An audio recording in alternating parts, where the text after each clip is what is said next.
చంద్రబాబు గారు దాదాపు ఎన్డీఏ కన్వీనర్గా ఉండి, జాతీయ స్థాయిలో ఎన్డీఏ కన్వీనర్గా ఉండి ప్రభుత్వాలు నడిపి కేంద్ర ప్రభుత్వానికి కీలకమైన వ్యక్తిగా ఉండి ఈ రోజున తగ్గి ఆయనకి ఎమ్మెల్యేలు కుదించుకొని తగ్గించుకొని వచ్చారు. అలాగే నాకు కూడా ఓట్ పర్సంటేజ్ పెరిగి కూడా నేను తగ్గించుకున్నాం. మనకి బలమైన బందర్ను కూడా తెలుగుదేశం పార్టీకి వదిలేసాం ఈ రోజున కొల్లు రవీంద్ర గారిని గెలిపించడానికి. దీనికి కారణం ఏంటంటే ఓటు చీలకూడదు. ఎందుకు చీలకూడదు? మీ భవిష్యత్తు కోసం, మీకోసం పనిచేసే వాళ్ళు కావాలి, రైతాంగాని కోసం నిలబడగలిగే వాళ్ళు కావాలి, మత్స్యకారుల కోసం నిలబడగలిగే వాళ్ళు కావాలి, అలాగే కూర్చోబెట్టే యువతకి ఉపాధి అవకాశాల కోసం నిలబడగలిగే వాళ్ళు కావాలి. అసెంబ్లీ అంటే బూతులు తిట్టేవాళ్ళు, వ్యక్తిగత జీవితాన్ని నిందించేవాళ్ళు మీ భవిష్యత్తు కోసం ఎప్పుడు ఆలోచిస్తారు? నిజంగా చెప్తున్నాను, మేము మీకోసం మీరు ఊహించుకోండి. ఫస్ట్ టైం అసెంబ్లీలో 5 సంవత్సరాల తర్వాత డిబేట్స్ చాలా ఆరోగ్యవంతంగా ఉంటాయి. రోడ్లు, మౌలిక వసతులు, కనీసం రోజుకి మనకి కనీసం కొన్ని బిందెలు నీళ్లు వచ్చేలాగా ప్రతి ఇంటికి ఇవన్నీ చేయగలం మేము కూర్చోబెట్టి. అందుకని మీ భవిష్యత్తు కోసం వచ్చాం ఈ రోజున. ఎవ్వరికి సరదా కాదు, ఇదంతా తగ్గించుకొని మరీ వచ్చాం. మనకి బందర్ ఎంపీగా మనకి వల్లభనేని బాలశౌరి గారు పోటీ చేస్తున్నారు గాజు గ్లాస్ గుర్తు మీద. కొల్లు రవీంద్ర గారు సైకిల్ గుర్తు మీద మనకి తెలుగుదేశం నుంచి పోటీ చేస్తా ఉన్నారు. జగన్కి ఏదైనా మాట్లాడితే మండదా అని మాట్లాడతారు. జగన్ నీకు ఎందుకు మండదు మేము చెప్తాం నీకు. జగన్కి రాయేసినందుకు చాలా మండిందంట.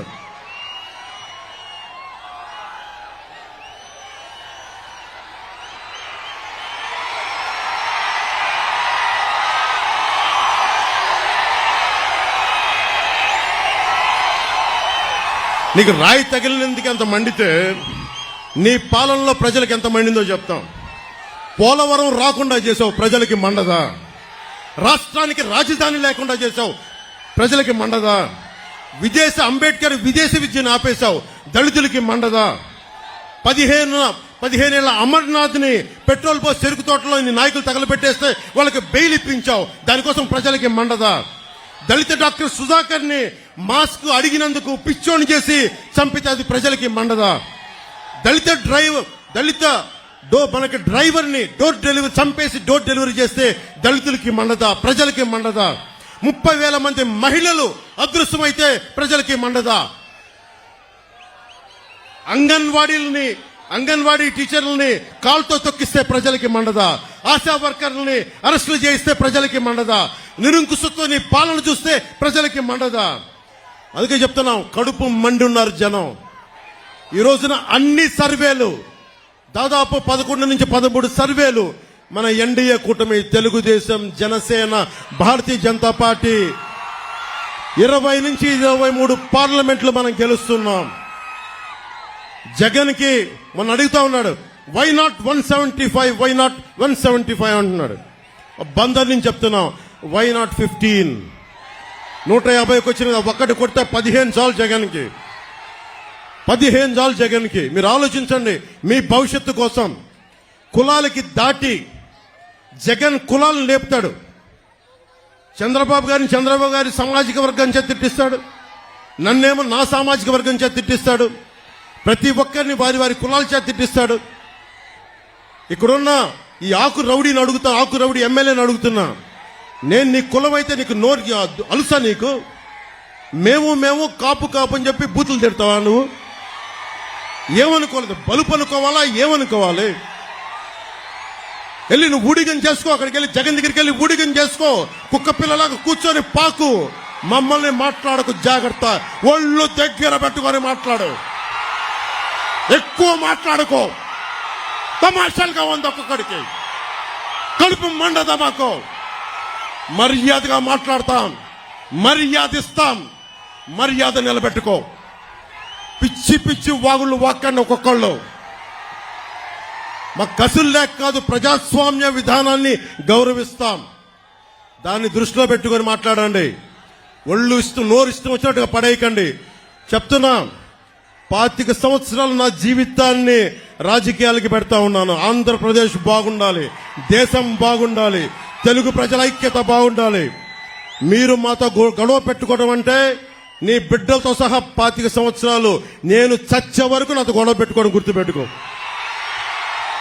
చాలా సహనం, మాకు చాలా సహనం. చంద్రబాబు గారు నిజంగా చెప్తున్నాను, ఆయన కక్ష పూర్తి ధోరణి ఉంటే పెద్దిరెడ్డి రామచంద్రారెడ్డి అనే వ్యక్తి వచ్చేవాడు కాదు. ఎప్పుడు ఆయన చేసిన అక్రమ కేసులు ఎప్పుడో లోపల పెట్టించేవారు. ఆయన పెద్ద మనసు వదిలేశారు ఆయన. అలాగే చెప్తా ఉన్నాను, ఈ రోజున పెద్దిరెడ్డి రామచంద్రారెడ్డి గారు కానీ మిథున్ రెడ్డి గారు కానీ వాళ్ళకంట కూర్చోబెట్టి వాళ్ళ ఏరియాలో ఎవరు రాకూడదంటారు. వాళ్ళ నియోజకవర్గాల్లో ఎవరు వచ్చినా వాళ్ళు ఊరుకోరంటారు. వాళ్ళు వచ్చి రాష్ట్రం అంతా కెలకొచ్చే మీరందరూ రాష్ట్రంలో పిఠాపురం దగ్గర నుంచి బందర్ దగ్గర నుంచి అన్ని మానవ వనరులు, అన్ని సహజ వనరుల్లో మీరు ఏళ్లు పెట్టండి. మేము చూస్తూ కూర్చుంటాం, చేతులు కట్టుకొని, నోట్లో ఏళ్లు పెట్టుకొని. చూపిస్తాం మీకు భవిష్యత్తులో మీకు ఎలా ఉంటుందో, మీకు అన్యాయం మీద తిరగబడితే ఎలా ఉంటుందో మీకు చూపిస్తాం. మీకు ముఖ్యంగా యువతకి చెప్తున్నాను, మీరు కులాల్ని దాటి రండి, జిల్లాల్ని దాటి రండి, ప్రాంతాల్ని దాటి రండి. చంద్రబాబు గారికి ఒకటే చెప్పాం, మీరు కుల గణాంకాలు తీస్తా ఉన్నారు సార్. మనం అందరం కుల గణాంకాలతో పాటు స్కిల్ డెవలప్మెంట్ గణాంకాలు తీయాలి. ఇంతమంది యువతున్నారు, మీరున్నారు ఇక్కడ, 2 వేలు చూపిస్తా ఉన్నారు, పిడికిలు చూపిస్తా ఉన్నారు. ఇంతమంది యువతున్నారు, మేడల పైన మిద్దెల పైన ఆడపడుచులు అంతమంది ఉన్నారు. మీకేం కావాలి? మీ అభిరుచి ఏంటి? మీకు దేంట్లో ఇష్టపడతారు? మీరు దేనికి నచ్చుద్ది? మీకు మీ స్కిల్ డెవలప్మెంట్ ఏం కావాలి? మీకు ఎంతమందికి పైలట్లు అవ్వాలని ఉంటుంది, లేదంటే టెక్నీషియన్స్ అవ్వాలని ఉంటుంది. ఎంతమంది ముస్లిం యువతలో ఎంత బలమైన శక్తి సమర్థత ఉందో ఎవరికి తెలుసు. మత్స్యకారుల్లో గొప్ప గజెత్తగాళ్ళు ఉన్నారేమో, మనకి ఒలింపిక్స్ వెళ్ళగలిగే గజెత్తగాళ్ళు ఉన్నారేమో ఎవరికి తెలుసు. అది ఎతికితే కానీ సమర్థత బయటికి రాదు. చంద్రబాబు గారిని ఒకటే అడిగాను, ఆయన కూడా ప్రామిస్ చేశారు, రాగానే కుల గణాంకాలతో పాటు మీ ప్రతిభ, సమర్థత, మీ అభిరుచి గణాంకాలు కూడా తీస్తాం. 2047కి దేశం అత్యంత సూపర్ పవర్ రావాలి ప్రపంచంలోనే. అంటే ఇందాక చెప్పినట్టుగా యువతే ఈ దేశానికి నిజమైన సంపద. మిమ్మల్ని పెంచుకోకపోతే,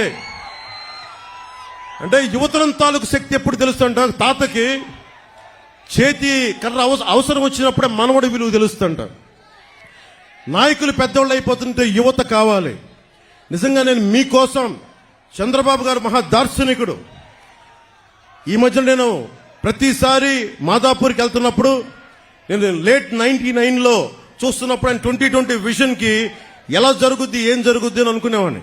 ఈ రోజును చూస్తామంటే లక్షలాది మందికి ఉద్యోగాలు. ఒక్కడి విజనరీ, ఒక్క విజన్, ఒక్కరి దార్శనికత ఏం కావాలి? ఆయన నిజంగా డబ్బే సంపాదించాలంటే కూర్చోబెట్టి దాంట్లో నా 100 ఎకరాలు 200 ఎకరాలు తీసుకోవచ్చు కదా. ఆయన ఏ రోజు అవి చేయలే. ఆయన చేసిందల్లా చాలా సంపద సృష్టించాడు. సంపద సృష్టించడం చాలా కష్టమైన పని. దానాలు ధర్మాలు చేయడం ఈజీ. నేనే కౌలు రైతులకి అన్ని కోట్ల రూపాయలు ఇచ్చానంటే నాకు సంపదని సంపాదించే శక్తి ఉంది చిరంజీవి గారి దయ వల్ల. ఆయన ఒక స్కిల్ డెవలప్మెంట్ నాకు ఇస్తే ఆ సంపదను సంపాదించి కౌలు రైతులకి పెట్టగలిగాను. నేనే ఇన్ని కోట్లు సంపాదించి కౌలు రైతులకి ఇస్తే ఇంతమంది యువతకి స్కిల్ డెవలప్మెంట్కి రేపొద్దున మన ఎన్డీఏ ప్రభుత్వం ఆయన అనుభవంతో కనుక వస్తే ఎంతమంది చేయగలరు? ఇందాక చంద్రబాబు గారు నేను కారులో మాట్లాడుకుంటుంటే కార్పొరేట్ సోషల్ రెస్పాన్సిబిలిటీతో పాటు నిజంగా డబ్బు సంపాదించిన ప్రతి ఒక్కళ్ళు టాప్ 10 పీపుల్ 10% మంది అట్టడుగు వర్గాల్లో ఉన్న 30% నిజంగా సంపద క్రియేట్ చేయగలిగితే, వారిని చేయి నడిపించి తీసుకెళ్తే ఎంత అద్భుతంగా ఉంటుంది. ప్రధానమంత్రి మోదీ గారు అదే కోరుకుంటా ఉన్నారు. అట్టడుగు స్థాయిలో ఉన్న పేదరికులు ఉన్న వాళ్ళకి సంపదన పనులు చేయాలని, సంపాదన ఇవ్వాలి, వాళ్ళకి సంపాదన పనులు చేయాలని. ఆ దిశగా మేము అడుగులు ఇస్తున్నాం. ఆ దిశగా మేము ముందుకెళ్తున్నాం. మీకోసం 2.5 దశాబ్దాలు పనిచేయడానికి మేమందరం సిద్ధంగా ఉన్నాం. 2047 ఇక్కడున్న యువత, ఆ రోజు 2047కి అందరూ 25 ఏళ్ల యువకులు అయిపోతారు. మీరందరికీ 40-50 ఏళ్ళు వచ్చేస్తాయి. మీ భవిష్యత్తు 5 సంవత్సరాలు కాదు. ఈ ఎన్నిక, ఈ ఓట్లు చాలా మీ భవిష్యత్తుకు నిర్దేశించేవి. దయచేసి మీరు దృష్టిలో పెట్టుకొని, మా సరదా కోసం చెప్పట్లేదు, మీ భవిష్యత్తు కోసం వచ్చాం. ఈ రోజు నేను చెప్తా ఉన్నాను, దశాబ్దం రోడ్ల మీద ఉన్నాం. 2 చోట్ల ఓడిపోయాం, నిలబడి ఉన్నాం మీకోసం. తిట్లు తింటా ఉన్నాం, ఆకు రౌడీల చేత మాటలు అనిపించుకుంటా ఉన్నాం. అందుకని దయచేసి మీరందరూ మీ భవిష్యత్తును ఆలోచించి బాలశౌరి గారిని బల్లమైన మెజారిటీ తోటి గెలిపించండి. గాజు గ్లాస్ గుర్తు మీద కొల్లు రవీంద్ర గారిని మనకి తెలుగుదేశం పార్టీ సైకిల్ గుర్తు మీద గెలిపించండి. చంద్రబాబు గారు ఒక రాజకీయ దురంధరుడు, అనుభవజ్ఞుడు. ఆయనకి నిజంగా ఆయన అనుభవం చాలా చాలా రాష్ట్రానికి అవసరం. అది ఉంటేనే నేను చెప్పేది, నాకు సత్తా ఉంది, పోరాట శక్తి ఉంది, కానీ నాకు కావాల్సిన అనుభవం కావాలి. ఆ అనుభవం ఆయన దగ్గర ఉంది. జనసేన పోరాట పటిమ, తెలుగుదేశం పార్టీ నిర్మాణం తాలూకు శక్తి, చంద్రబాబు గారి నాయకత్వం తాలూకు అనుభవం, మోడీ గారి ఆశీస్సులు ఇవన్నీ కలిపి ఆంధ్రప్రదేశ్ ని అత్యంత అద్భుతంగా స్వర్ణాంధ్రప్రదేశ్ గా చేస్తాయని మనస్ఫూర్తిగా మీ అందరికీ తెలియజేసుకుంటూ మీ అందరికీ ధన్యవాదాలు తెలుపుకుంటూ, మనస్ఫూర్తిగా మీ అందరికీ పేరు పేరున ధన్యవాదాలు తెలుపుకుంటూ, ఆడపడుచులకి, అక్క చెల్లెలకి, తల్లులకి అందరికీ వందనాలు పలుకుతూ మీ అందరికీ చేతులెత్తి మొక్కుతూ సెలవు తీసుకున్నాను. తెలుగుదేశానికి జయము జయము, భారతీయ జనతా పార్టీకి జయము జయము, జనసేనకి జయము జయము. ప్రజలందరికీ, ఆంధ్రప్రదేశ్ రాష్ట్ర ప్రజలందరికీ, తెలుగు ప్రజలందరికీ దిగ్విజయం కలుగా. జై జనసేన, జై తెలుగుదేశం, జై బీజేపీ.